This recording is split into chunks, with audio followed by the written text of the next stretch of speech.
Hey guys, how's you going? It's Scott here from Scott's Bass Lessons, obviously, because it's, the YouTube channel and the website and stuff like that. And I'm here with Chris May from Overwater Basses.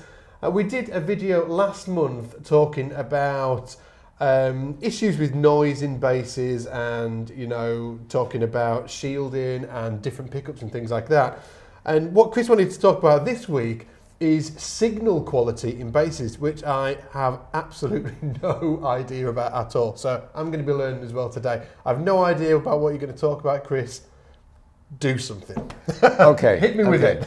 Yeah. Well, basically, what the electronics in your bass or guitar is it's the conduit between you and the amplifier, or you and the audience, even if you want to take it that far. So what happens between you and the listener, if you like, is the electronics in the instrument, in the cable, and the amplifiers, and all the stuff that goes along with it.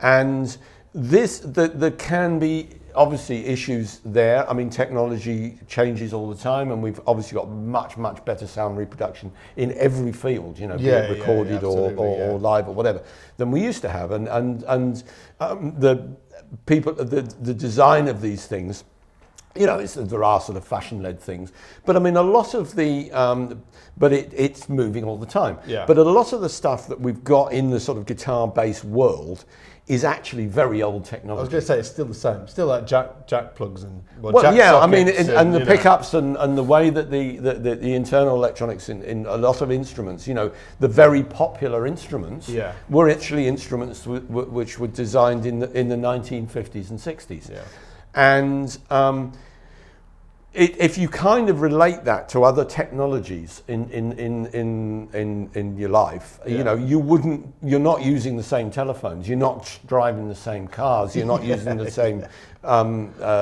cameras. All that stuff is now digital. It's all much higher quality. It's all much smaller. But we are still working with the same technology in musical instruments to a large degree, even though the studio technology has gone on leaps and bounds. Everything now can be done on a laptop when it used to be, a sort of a great big sort of huge desk, and before that it was just microphones and wax discs. Everything else has moved on. But we're still using magnets with wire around. Exactly. And you are obviously to some degree limited by what you're trying to do, but how you carry through that, there are weak points along the way. Okay. You start off with the signal generator, which is essentially the pickup, whatever design you choose. And we talked last time about the issues with noise and all that sort of stuff. But also, it's about what happens to that signal as it's traveling down through the components, through the wire, through the cables, through the connectors, through the pots, to get to the amplifier. And then there's a whole nother can of worms when it gets to the amplifier, because everybody's absolutely has their own favorite amplifiers and effects and all this sort of stuff. So at every point that you've got a connection, you've got a potential weak link. Okay. Every sort of length of cable that you're putting the signal down is going to some degree degrade the signal. Yeah. Which is where the Anthony Jackson concept came, the idea of plug, you go straight from the pickup to the amp. To the jack plug to the amp, isn't it? Yeah, so there's the least number of connections. To be honest with you, just a better quality cable will make a lot of difference. I was contacted the other day, I was saying earlier, by somebody from a company called Van Dam that we used to deal with. And they brought out some very low capacitance cables now. Cable as in? In the cables that you make guitar leads out of, basically. Obviously, they largely deal with the hi-fi industry and the studio industry and all that sort of thing, where noise and quality of signal is extremely important, and hi-fi buffs get very, very precious about. There's a whole they build their houses around speakers, but as I say, there are various points in that chain And particularly when we're dealing with the old technology, you know, we're trying to do modern things with old technology. There are particular weak points. Now, so one of the things I would say about in a diagnostic way, I mean, everybody who plays an electric instrument at some time has plugged it in and found nothing coming out of it. You know, absolutely. And what should people do when that happens? You know, after the panic, I mean, like after the panic settled down. Well, that's the thing. I mean, it's generally, I mean, people get very worried about all this. In actual fact, there's very little to worry about in that, because if it works at the beginning, it's very unlikely, unless you put huge amounts of voltage through it, they're not very likely to break or die. What, sort of like active circuits? Well, I'm talking about the components that make up the active circuit. Because the active circuit is just a load of components arranged in a certain way to have a certain effect. You know, or to transmit the signal in some form. You know, be it changed or unchanged. But the weak points in there, for instance, are the pots, the cables, and the connectors. And they're the things that will wear out, or they will the things that will come loose. In the same way as in a traditional setup, we looked at this last time, you know, here you've got something that's akin to a normal, you know, this is from a fairly cheap jazz bass. And the difference between this and a normal traditional jazz bass, it's got a pan pot instead of 2 volumes. So but apart from that, it's exactly the same. It's in the same ballpark. Right? So the things that can go wrong with this are the pots, obviously. That you know, so the better the quality of pot that you're using, the longer that pot's going to last. But eventually, like tyres do on cars, you know, it's going to wear out, and it will need replacing. So if people buy a more expensive instrument, will the pots will be better, right? Probably, yes. You know, I mean, you can pay anything from a few pence to a few pounds or dollars for an individual pot.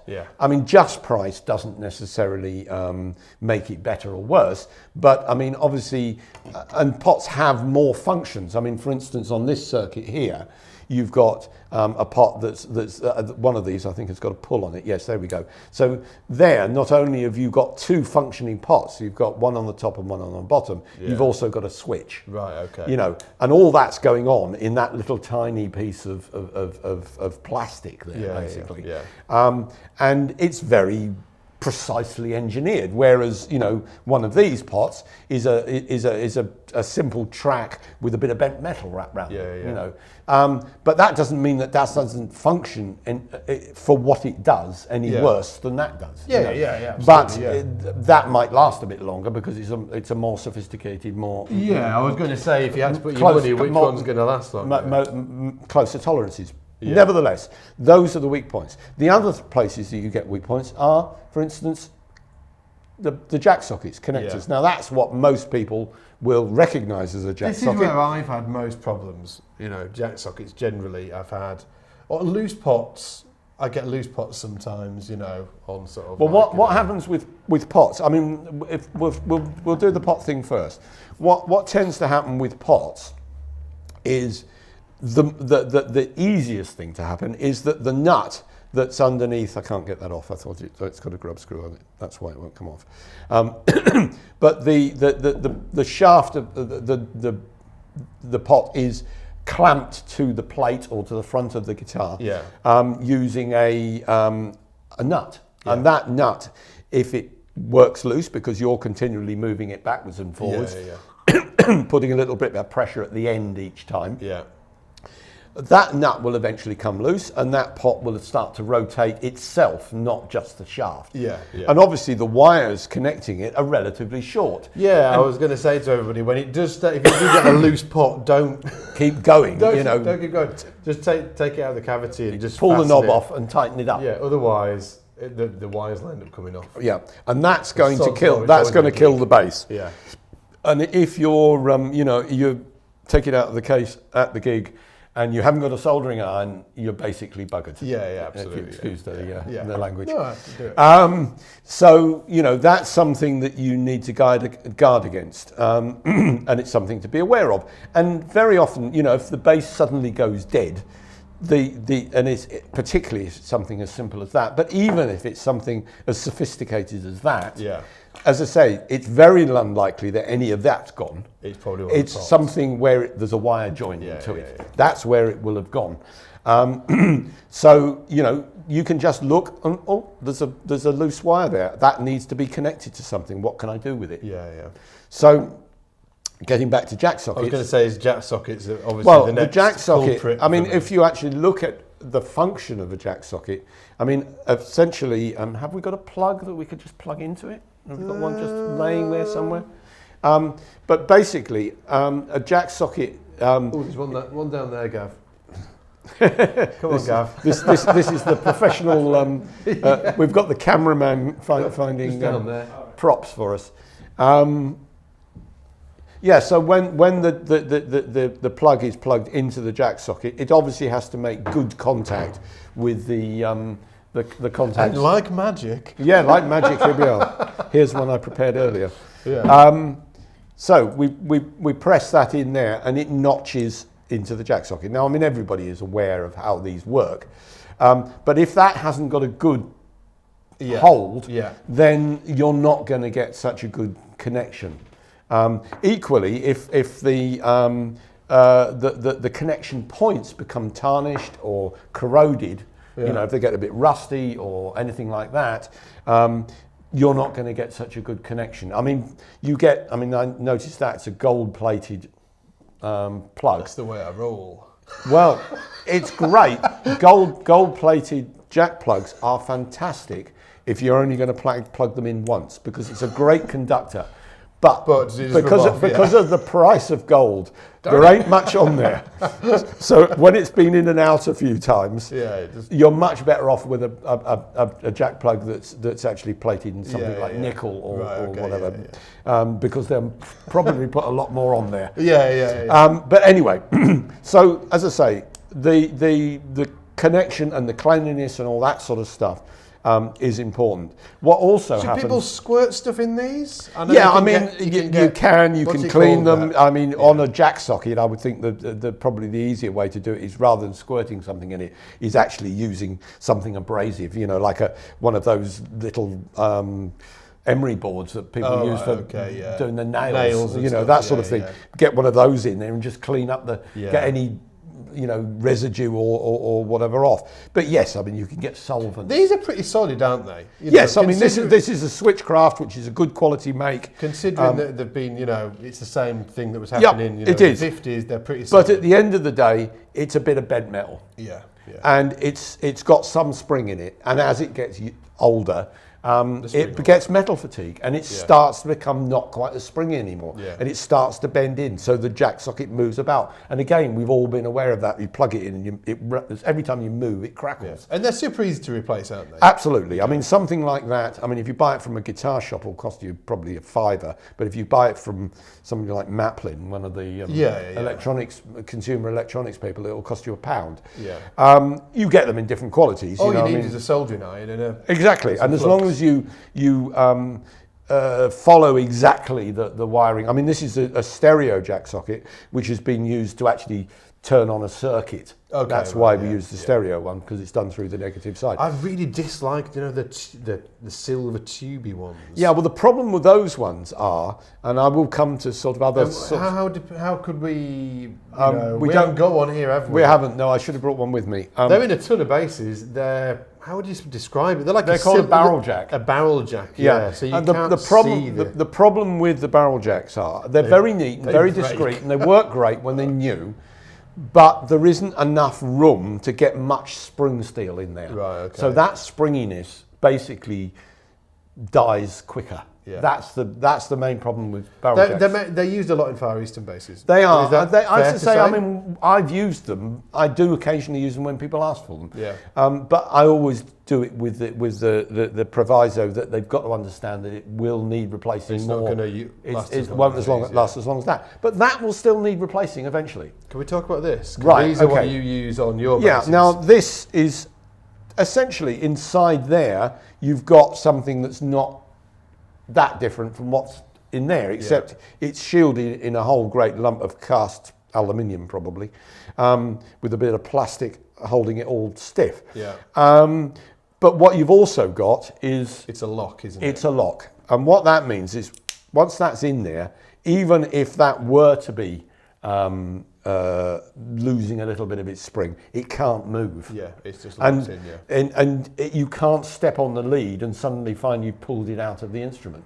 Yeah, I mean, you've got to be a little bit careful that somebody else doesn't step on the lead and pull the bass out of your hands. Yeah.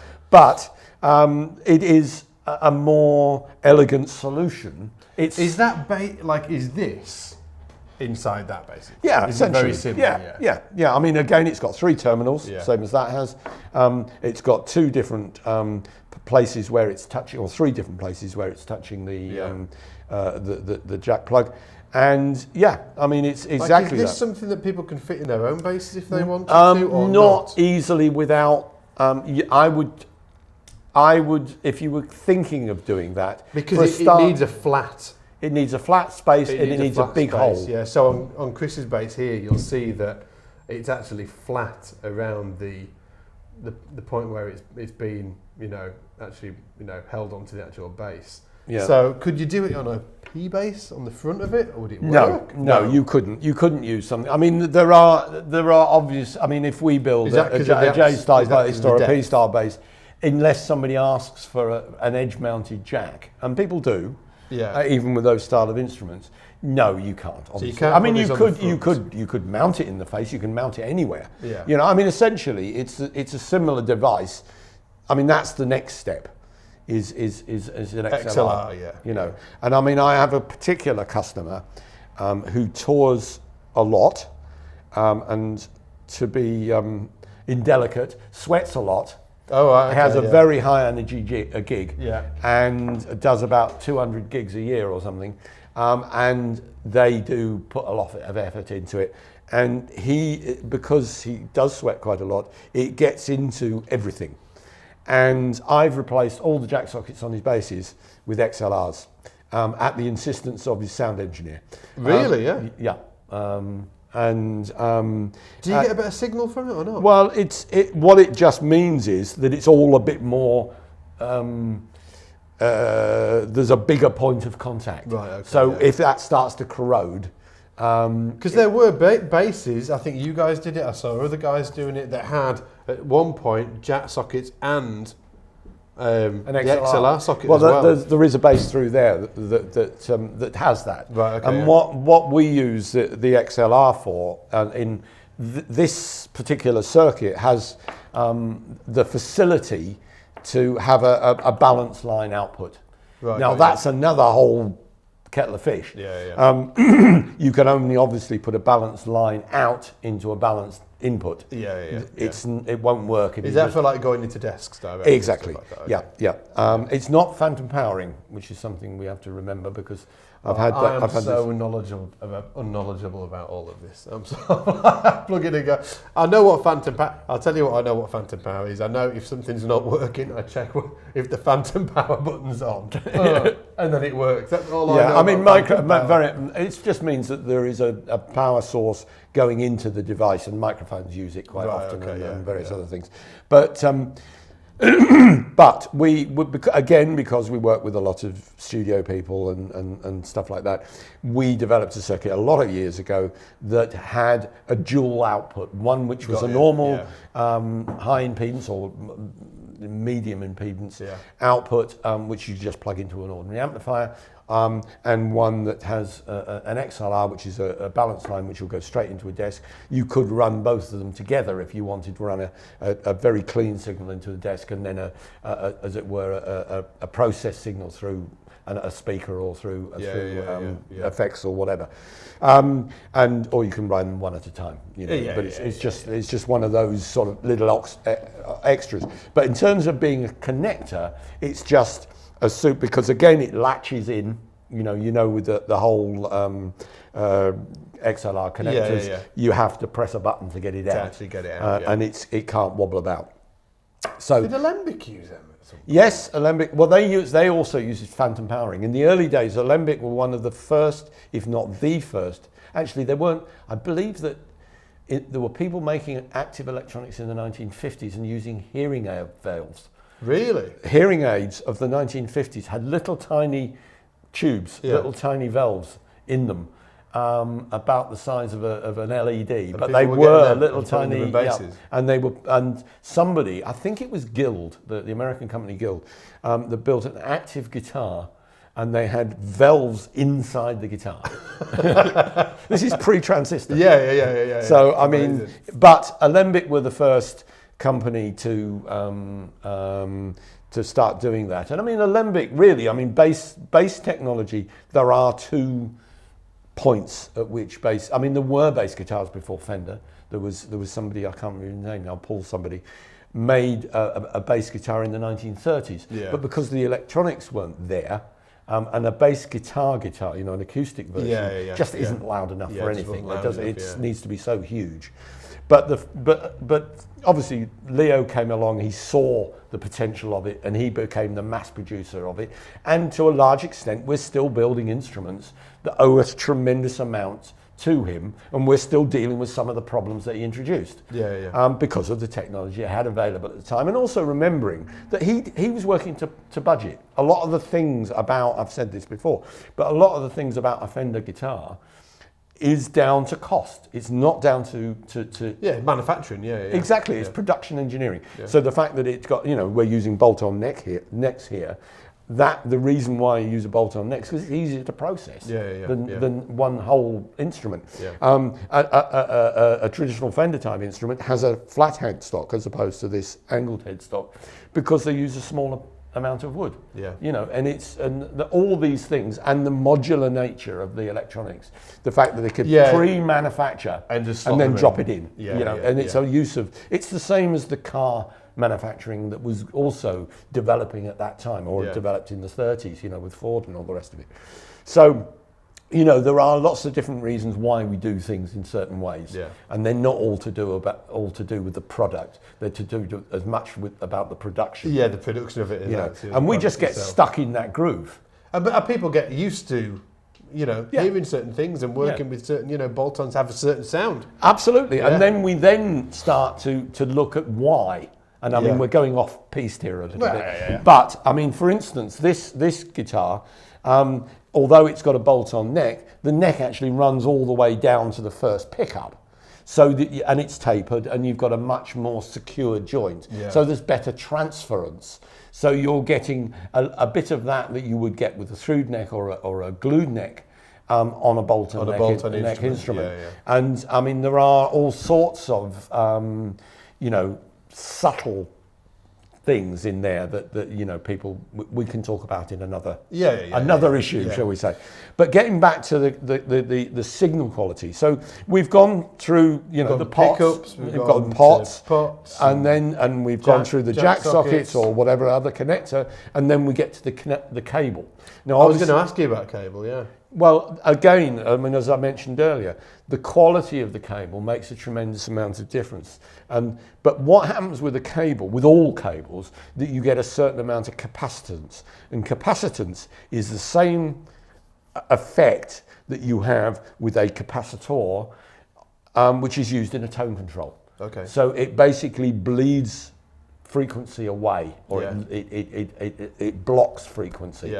So what happens, and I mean, I'm sure again people have noticed this, if you have a very long cable or a poor quality cable, you lose that little bit of hi-fi edge.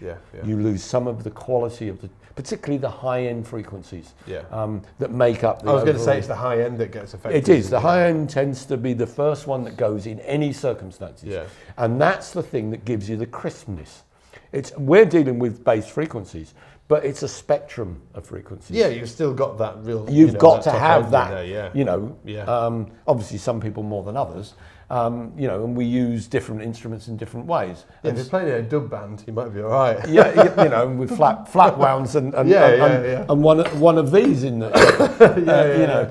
But you know, if you want to do, you know, slap or, you know, any of those sort of more crisp, or the people who like, you know, that sort of nice acoustic tone. Yeah, you know, a lot of the stuff you do, you know, where you're playing, you know, so almost like fingerstyle guitar. Yeah. If you don't have that clarity, then it doesn't come across. You're going to lose it. You're going to lose it, you know. Yeah. So again, quality of cables and connectors. Just something to keep in mind. Yes. Yeah. And it's one of the reasons why a lot of in some live situations, and certainly in recording situations, people use DI boxes, for instance. Yeah. Because that is modifying the signal en route before it gets to the amplifier.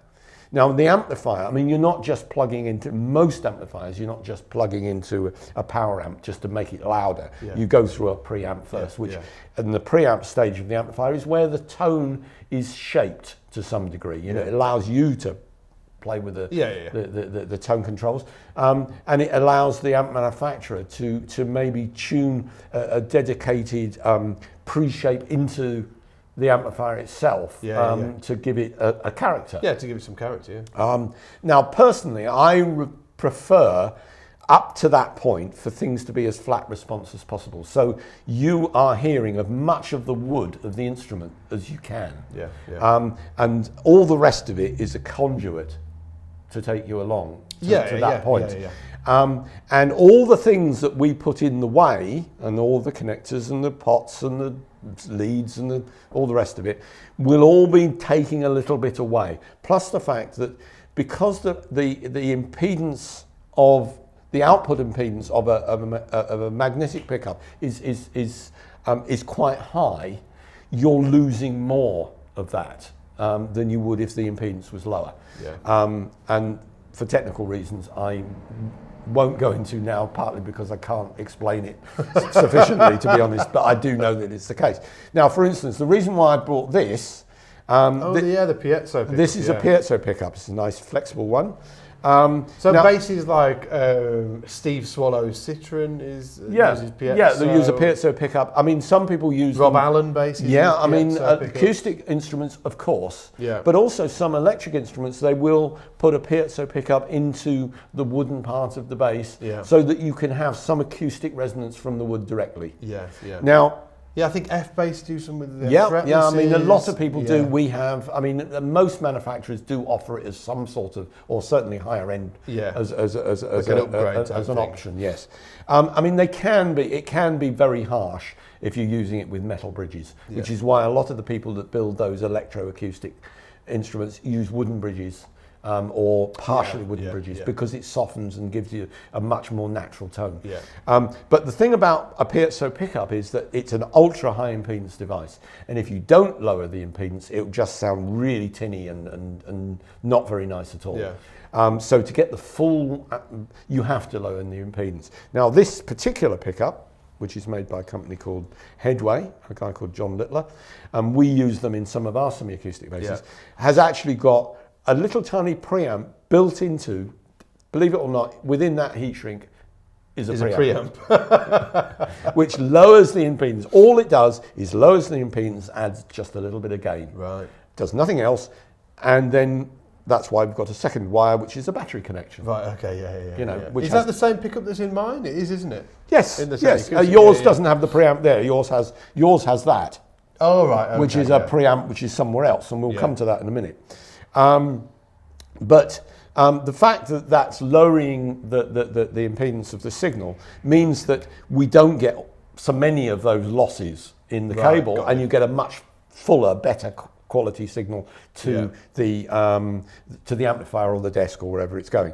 Now, I mean, a magnetic pickup isn't such a high impedance output as this, but nevertheless, it is higher than is strictly necessary, and it would be better if it was lower, because you would get a more accurate representation when it gets to the other end of the cable. Not coming out of the pickup, it comes out of the pickup fine. So there it's okay, but there it's starting to go down a bit. Right, got you. Yeah. And by the time you've gone through all this other gubbins, then it's going to be lower still. Now, there are, as I say, this is partly why they use DI boxes, because that gives the amplifier desk or whatever a better quality signal along the way. Or any sort of preamp, inline preamp. Yeah. You know, some people with a passive instrument will buy, I mean, there are various companies that sell inline preamps. Now, some of that is about EQ, but some of it is just about improving the quality of the signal. Now, something that we developed, and I've talked to you about this before, in fact, you've got some of this incorporated in your bass, is this, which is effectively, now that doesn't look that different to that, apart from it's got this little matchbox-sized bit of jiggery-pokery attached to it. And what that essentially is a built-in DI box. Yeah. It's a little tiny 2-channel mixer, which the pickups go through. Yeah. So the pickups come into here. So instead of the pickups loading each other and starting to get loss right at the beginning, the first thing that the pickup sees is a device that lowers the impedance and gives you the opportunity to add a little bit of gain. And it also separates the pickups until we blend them. So when one pickup is just on its own, the other pickup isn't affecting it at all. It's only when we bring it in to the middle position that the two pickups start reacting together. And it's super smooth as well. You were talking about this, wasn't it? It means that the pan. It means that although it's still a mechanical pan, and the same way as the tone range control is really smooth. I should say. It's got a really smooth action. Well, I mean, physically, I know it does have a smooth action, but yes. On jazz bass, the general, I mean, with a jazz bass where you've got 2 volume controls which are wired together so that they will work without turning each other off. Yeah. It makes everything very, very uneven. So, although it's kind of part of the whole jazz bass thing, and we've all got to get used to it and to use it in some ways. You know, that's kind of art following science in a way. It's a bit like distortion in amplifiers. You know, it was never designed to be there in the first place. It's just a byproduct of the technology they had at the time, and then we learned how to use it.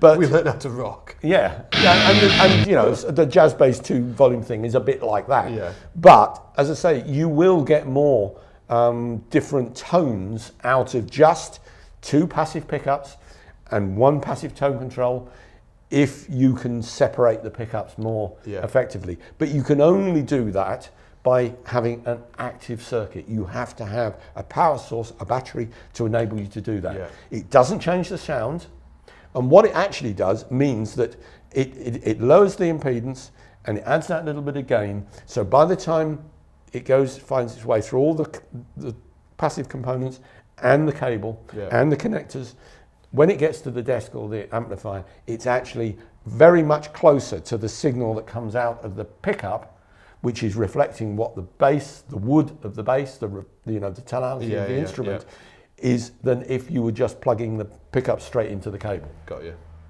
So, you know, so there are lots of... Should have been taking notes here.